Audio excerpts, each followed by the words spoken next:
All right, this one's a bit controversial, but this is something I wrote. It has the viola. There we go with that lovely instrument, right? It has the viola in it. This is one I did not collaborate with Jim Powers on this one. This was one that I did all with my own crazy mind, as you will see in a second. It's a very Eastern sort of sound to it. You got Joey Tayun on percussion. He's fantastic. Eric Worthington on bass. Brilliant lineup there. And of course, amazing production by Mark. Yes, this is called Redefine the Remedy, and this actually has nothing to do with love. It's a bit political. But once you hear the song, you'll figure it out. The writing's on the wall. It's time to heed the call to legalize it all. You know, I was playing around with some Eastern or Arab scales on the viola, and I said, you know what, I got a really cool melody line going here. I should put words to it. And so I wrote something about, well, a controversial political topic that I just felt moved to write about. Probably something most folks agree with at this point, but we'll see. The plant that gives us hope from cancer's morbid growth. The cure is in the dough. I would say I usually hear a melody first, and then I go from there.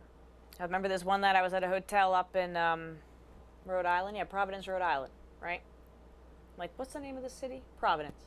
But, which was Providence, because I came up with a really cool melody, and then the lyrics came immediately.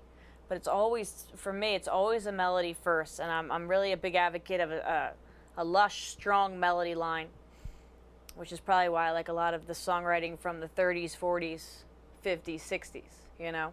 The Great American Songbook, and the 20s.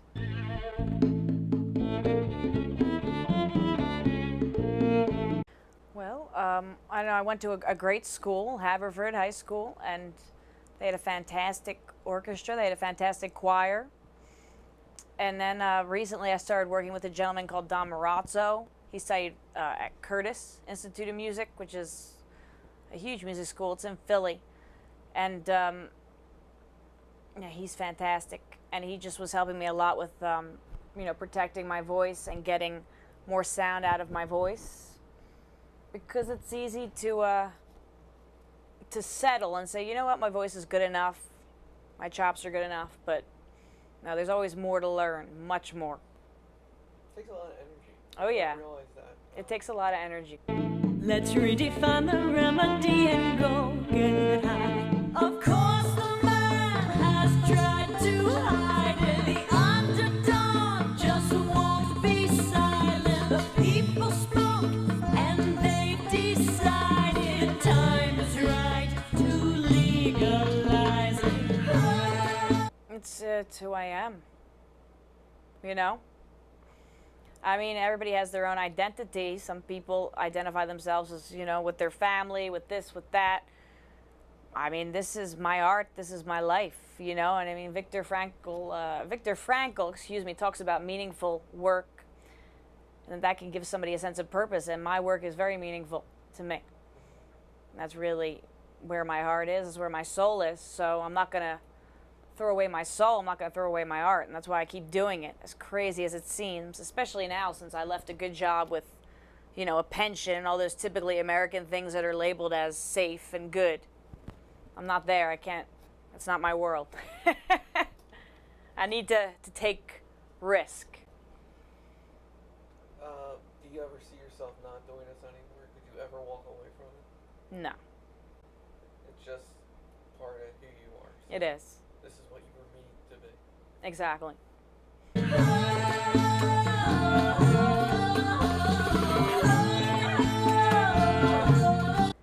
I do love being in the studio and hearing things come together. That's amazing. That is an awesome moment when you're kind of like, okay, this can work. This is a song. But I also love being on stage, and when the crowd is just going and you're getting that feedback and you know you're giving it your all and the crowd is responding, that is a beautiful thing.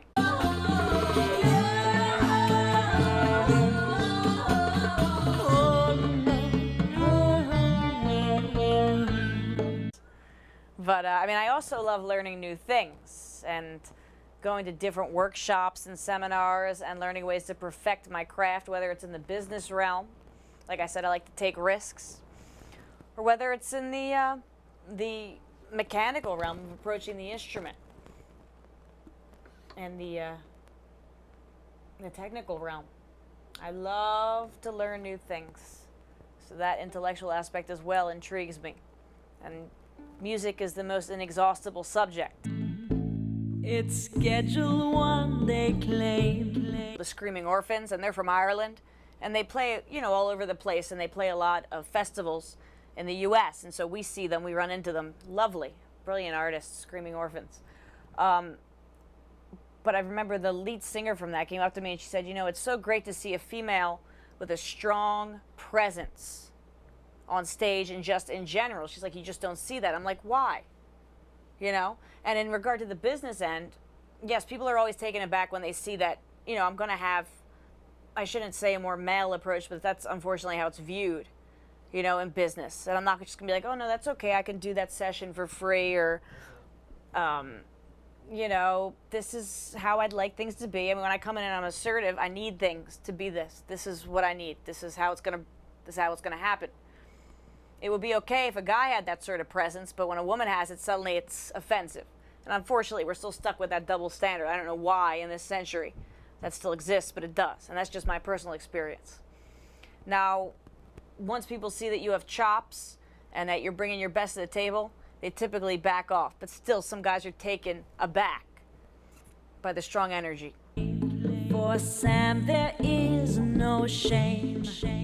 They crucify its name. Well, like I mentioned before, about shredding on stage like a guitar player, and about, you know, having a pedal board and whatnot. I don't observe that with a lot of other female players. And so when I show up and I got my whole rig going, you always get these looks from guys like, oh, does she actually know how to handle that? Can she actually like work that amp and figure out these pedals and really shred? I mean, and they are always shocked when they see how strongly I take on that stage. I mean, even the other day I was having a discussion with a new band. I'm another thing. I've got like 50 billion different projects. It's really insane, but it's good. I like to be busy. I like to keep multiple options open. So I always got other things in the works. But this other group I was talking with, and they made some comment about a particular element from the performance the previous night that was aimed at me. And once they saw my response, that I just wasn't going to nod and be like, oh, okay. They saw my response was like a whole analysis. They're like, all right, we're going to back off this chick.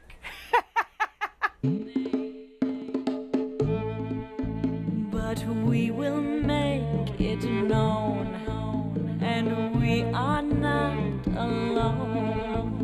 The truth should not be zoned. I'm thankful every day for the opportunity to play music. You know, I thank God that I have this amazing experience in my life. It's really just, yes, I do a lot of networking. So certain things I could say that I controlled the situation perhaps, but a lot of it is just fate. Like what happened here with, as I mentioned, with Mark and Tom and Barley Juice. These pieces just kind of fell into place. And I'm just very grateful.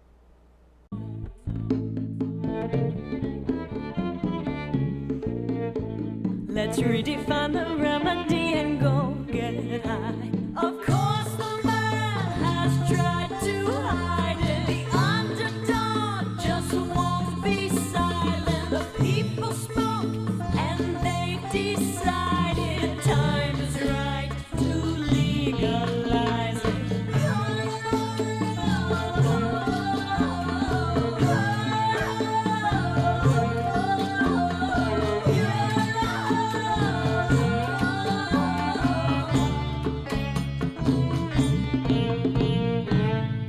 Let's redefine the remedy and go get high. Well, I mean, I want to give a big shout out to Barley Juice. I mean, I fell in with them during a very difficult time in my life, so that was meant to be. They've been a great teacher to me, and it's been awesome going out on the road with them. I want to give a big shout out to, like I said, Mark Montoro here of Philly Jam. Also, there's another gentleman who comes here, Tom Thorough, who's been a great inspiration for me, another fantastic musician.